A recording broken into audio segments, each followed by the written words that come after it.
Damdaman nila sa mga nangyayari sa kanya at nangyayari sa ating bayan at yung mga nagdarasal.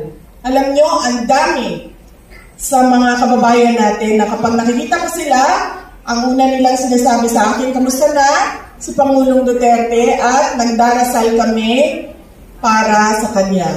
Napakalaking tulong nun, yung pagdarasal na yan. Dahil naniniwala ako na mayroong Diyos at mayroong Diyos na nakatingin sa ating lahat at hindi tayo pababayaan ng Diyos. Okay na ba ito, ma'am? Prayer rally na ito, ma'am. May na kami, ma'am.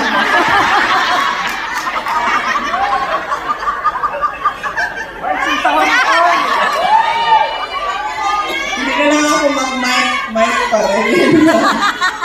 Papapasalamat mula po sa pamilya namin. Ang pamilya namin. Ang pamilya Duterte po, napakalaki na utang na loob namin sa inyong lahat sa pagkakataon na ibinibigay ninyo sa amin na makapaglingkod sa ating bayan. Maraming salamat po sa inyo lahat.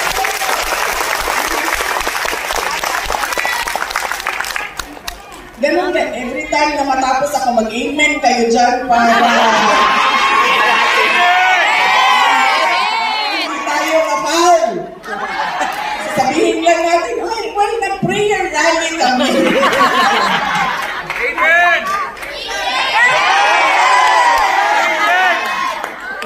Dahil lahat, iakyat natin sa kay Allah, sa Diyos.